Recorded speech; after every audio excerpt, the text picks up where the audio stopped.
জীবনে যতদিন বাঁচবেন এই দুরূদটি পড়তে ভুলবেন না, মিস করবেন না।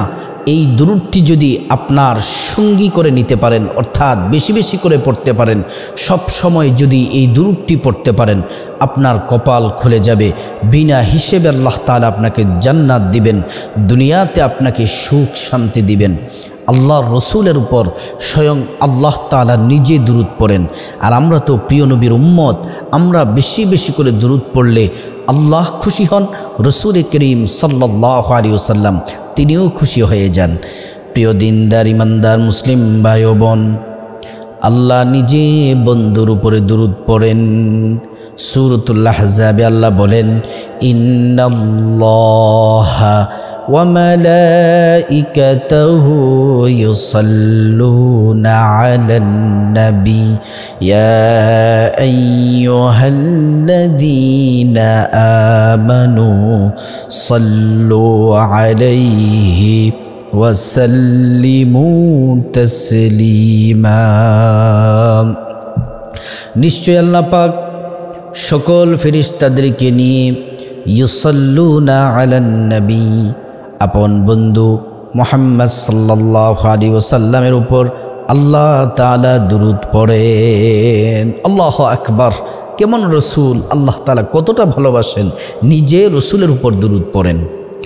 প্রিয় দিনদার ইমানদার মুসলিম ভাই ও বোন, আল্লাহর নবী বলেন, আমার কোনো উম্মত যদি আমাকে মহব্বত করে ভালোবেসে আদব নিয়ে শুধুমাত্র একবার জবানে উচ্চারণ করে শুদ্ধভাবে দুরূদ পড়ে, সাথে সাথে আমলনামা থেকে 10টি গুনাহ আল্লাহ তাআলা মুছে দেন, 10টি গুনাহ মাফ করে দেন, 10টি নেকি আমলনামার মধ্যে আল্লাহ তাআলা দান করেন।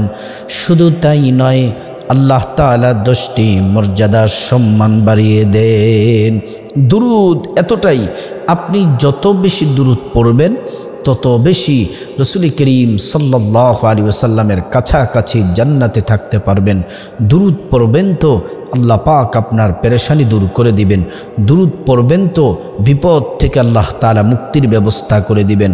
দুরূদ পড়বেন তো আল্লাহ রাব্বুল আলামিন আপনাকে রিজিক দিবেন। প্রিয় দিনদার ইমানদার মুসলিম ভাই ও বোন, আল্লাহ তাআলা সব থেকে বেশি ভালোবাসেন প্রিয় হাবিবকে। আল্লাহ রাব্বুল আলামিন কতটা ভালোবাসেন, নবী সাল্লাল্লাহু আলাইহি ওয়াসাল্লামের নাম আজানেও আছে, ইকামতেও আছে, কোরআনেও আছে, জান্নাতের গেইটে গেইটে আছে, জান্নাতের পাতায় পাতায় আছে, হুরদের মনি কোঠায় আল্লাহর হাবিবের নাম আল্লাহ লিখে রেখেছেন।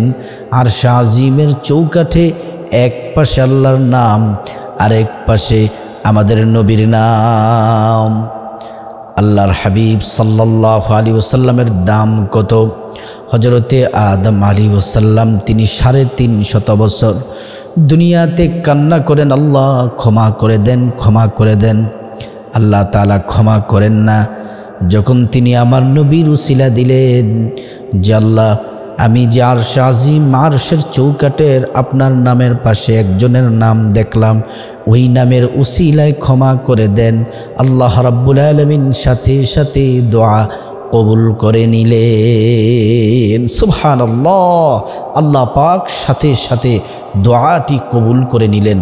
আদম আলাইহিস সালামকে আল্লাহ সুবহানাহু তাআলা ক্ষমা করে দিলেন। আপনি যদি আল্লাহর নবীর উপর দুরূদ পড়েন, হাউজে কাউসারের পানি আল্লাহর নবী আপনাকে পান করাবেন। হাউজে কাউসারের পানি হলো এমন পানি, এক ঢোক যদি পান করেন, জিন্দেগিতে আর কোনো দিন জান্নাতে ঢোকা পর্যন্ত আর পিপাসা লাগবে না। আল্লাহর রসুলের সুপারিশ, শাফায়াত আপনি পেয়ে যাবেন। প্রিয় দিনদার ইমানদার মুমিন মুসলমান আমার ভাই ও বোন, সব সময় দুরূদ পড়ুন। আল্লাহর নবীর দুরূদে নিজের জিহ্বাটাকে ভিজিয়ে রাখুন, দুরূদ পড়ুন। হাঁটতে উঠতে বসতে চলতে ফিরতে, মা বোনেরা রান্নার সময়, কাপড় চোপড় ধৌত করার সময়, সব সময় জবানের মধ্যে দুরূদ রাখুন। পৃথিবীর যে কোনো প্রান্ত থেকে, শুধু তাই নয়, গোটা দেশের, বাংলাদেশের যে কোনো প্রান্ত থেকে, পৃথিবীর যে কোনো প্রান্ত থেকে মোহাব্বত নিয়ে রসুল করিম সাল্লাল্লাহু আলাইহি ওয়াসাল্লামের প্রতি যদি দুরূদ পড়েন, আল্লাহ রাব্বুল আলামিন দুইজন ফেরেশতা নিয়োগ করে রেখেছেন। ওই দুইজন ফেরেশতা দুরূদগুলা রাসূলুল্লাহর রওজা মোবারকে পৌঁছে দেন। আপনার নাম নবীজির কাছে বলে দেন, আপনার বাবার নাম বলেন, আপনার বায়োডাটা ঠিকানা রসুলের সামনে তুলে ধরেন। আল্লাহর নবী আপনাকে দেখেই চিনে ফেলেন, খুশি হয়ে যান আপনার প্রতি, আর আল্লাহর কাছে আপনার জন্য দোয়া করতে থাকেন। সুবহানাল্লাহি ওয়া বিহামদি। শেফা শরীফের হাদিসের মধ্যে এসেছে, আল্লাহর নবীর উপর পৃথিবীর যে কোনো প্রান্ত থেকে কেউ যদি দুরূদ পড়ে, নবী সাল্লাল্লাহু আলাইহি ওয়াসাল্লাম রওজা মোবারক থেকে দুরূদের আওয়াজ নিজ কানে শুনতে পান। এই ক্ষমতা আল্লাহ তাআলা রাসূল করিম সাল্লাল্লাহু আলাইহি ওয়াসাল্লামকে দিয়েছেন। সুবহানাল্লাহি ওয়া বিহামদি। প্রিয় দিনদার ইমানদার মুসলিম ভাই ও বোন, এজন্য বেশি বেশি করে দুরূদ পড়বেন। দুরূদ পড়লে বিপদ থেকে মুক্তি পেয়ে যাবেন। কতটা বিপদ থেকে, কঠিন বিপদ থেকে মুক্তি পাবেন ঘটনাটি বলবো, তারপরে দুরূদটি বলে দিব। একজন আল্লাহওয়ালা ছিলেন, নাম হলো আল্লামা শিবলি নোমানি রাহমাতুল্লাহি আলাইহি। মস্ত বড় আল্লাহওয়ালা, জগৎ বিখ্যাত আল্লাহওয়ালা। উনি হজে গেলেন, হজ করতে গেলেন। যখন তিনি হজের প্রতিটি আহকাম তিনি সুন্দরভাবে পালন করেন, ওনার সামনে একজন যুবক প্রতিটি আহকাম পালন করার সময় তিনি শুধু দুরূদ পড়েন। কাবা ঘর তাওয়াফ করার সময় হাজিরা পড়ে, লাব্বাইক আল্লাহুম্মা লাব্বাইক লা শারীকা লাকা লাব্বাইক ইন্নাল হামদা ওয়ান নি'মাতা লাকা ওয়াল মুলক লা শারীকা লাক। কিন্তু যুবকটি শুধু দুরূদ পড়ে, নবী সাল্লাল্লাহু আলাইহি ওয়াসাল্লামের প্রতি দুরূদ পড়ে। আল্লামা শিবলি নোমানি রাহমাতুল্লাহি আলাইহি জিজ্ঞেস করলেন, যুবক সবসময় দুরূদ পড়ো, কারণটা কি? বলতেছে, দুরূদ পড়ার কারণে আল্লাহ রাব্বুল আলামিন আমাকে কঠিন বিপদ থেকে হেফাজত করেছেন। আল্লাহর সাহায্য এসেছে, আমি জীবনে অনেক বড় উপকার পেয়েছি। আল্লামা শিবলি নোমানি রাহমাতুল্লাহি আলাইহি তিনি বললেন, তুমি কি উপকার পেয়েছো আমাকে বলো। আল্লামা শিবলি নোমানিকে ডেকে ডেকে যুবকটি বলল, গো আল্লাহর ওলি, আমি আমার বাবা এবং বিশাল একটা কাফেলা নিয়ে এবার হজের উদ্দেশ্যে রওনা দিয়েছিলাম। প্রতিমধ্যে বাবা প্রচণ্ড অসুস্থ হয়ে গেল। কাফেলার অন্যান্য সাথীগণ দীর্ঘক্ষণ অপেক্ষা করার পরে ওনারা আমাকে বললেন, তুমি তোমার বাবাকে নিয়ে এখানে বসো, যদি তিনি সুস্থ হয় তাহলে হজের উদ্দেশ্যে তুমি রওনা দিয়ে যেও, হজে যেও। আর যদি তিনি প্রচণ্ড অসুস্থ হয়ে যায় তাহলে তুমি ওনাকে নিয়ে বাড়িতে চলে যেও। সবাই চলে গেলেন, শুধু সন্তান আর তার পিতা, যুবকটি আর তার বাবা। সময় যতই যাচ্ছে বাবার অসুস্থতা ততই বেড়ে যাচ্ছে। কিছুক্ষণ পরে তাকিয়ে দেখেন বাবার প্রচণ্ড শরীর অসুস্থতা। এবার বাবাকে ধরে পাশেই একটি গাছ ছিল, গাছের গোড়াতে বসালেন হেলান দিয়ে। কিছুক্ষণ পরে যুবকটির বাবা ইন্তেকাল করলেন। ইন্না লিল্লাহি ওয়া ইন্না ইলাইহি রাজিউন। সব থেকে ভয়ঙ্কর ব্যাপার হলো, এই যুবকটির বাবা যখন মারা যায় তখন চেহারাটা শূকরের চেহারা হয়ে যায়। তখন যুবকটি পেরেশান হয়ে গেল, চিন্তিত হয়ে গেল, ডিপ্রেশনে পড়ে গেল। আল্লাহর সাহায্য চাচ্ছে, ক্লান্ত হয়ে গেছে।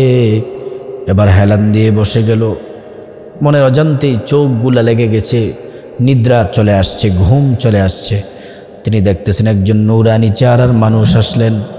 আয়েশা তার বাবার চেহারার মধ্যে হাতটাকে মেসেজ করে দিলেন। বাবার চেহারার দিকে তাকিয়ে দেখে যুবকটি বাবার চেহারা শূকরের চেহারা থেকে পরিবর্তন হয়ে মানুষের চেহারা হয়ে গেল।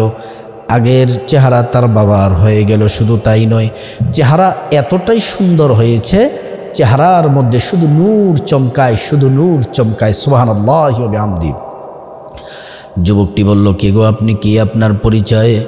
বলতেছে, আমি আখিরি নবী, আমি সর্বশেষ নবী, আমি আল্লাহর পেয়ারা রসুল মুহাম্মদুর রাসূলুল্লাহ সাল্লাল্লাহু আলাইহি ওয়াসাল্লাম। তোমার বাবা প্রতিদিন আমার উপর দুরূদ পড়তো। আজকে কঠিন বিপদের দিনে আমি নবী আমার উম্মতের বিপদে চলে এসেছি। সুবহানাল্লাহি ওয়া বিহামদিহি। এত বড় কঠিন বিপদ থেকে আল্লাহ তাআলা হেফাজত করেছেন। এজন্য আপনি সকালে 10 বার, বিকেলে রাতে শোয়ার আগে 10 বার দুরূদ পড়বেন। দুরূদ ইব্রাহিমটি পড়লে এটা সব থেকে উত্তম। আর দুরূদ ইব্রাহিম যদি না পড়েন ছোট্ট দুরূদটি পড়বেন। দুরূদ ইব্রাহিম হলো আল্লাহুম্মা সাল্লি আলা মুহাম্মাদ ওয়া আলা আলি মুহাম্মাদ কামা সাল্লাইতা আলা ইব্রাহিম ওয়া আলা আলি ইব্রাহিম ইন্নাকা হামিদুম মাজিদ। আল্লাহুম্মা বারিক আলা মুহাম্মাদ وعلى آل محمد كما باركت على إبراهيم وعلى آل إبراهيم إنك حميد مجيد। দুরূদ ইব্রাহিম পড়বেন। আর দুরূদ ইব্রাহিম যদি না পড়েন কমপক্ষে ছোট্ট দুরূদটি পড়বেন, সাল্লাল্লাহু আলাইহি ওয়াসাল্লাম, সাল্লাল্লাহু আলাইহি ওয়াসাল্লাম। সকালে 10 বার, রাতে ঘুমানোর আগে 10 বার পড়বেন। এই 10 বার দুরূদ পড়লে নবীজি বলেন ওয়াজাবাত লাহু শাফাআতি, ওই উম্মতকে আমি আল্লাহ তাআলার কাছে নিয়ে যাব হাসরের মাঠে, আল্লাহর কাছে সুপারিশ করব এবং আল্লাহ পাক তার কোনো হিসাব নেবেন না। বিনা হিসেবে আল্লাহ তাআলা ওই উম্মতকে জান্নাতের ঘোষণা দিয়ে দিবেন। সুবহানাল্লাহি ওয়া বিহামদিহি। আল্লাহ সুবহানাহু তাআলা আমাদেরকে সব সময়, জীবনের সব সময় এই দুরূদ শরীফটি পড়ার আল্লাহ তাআলা তৌফিক দান করুন।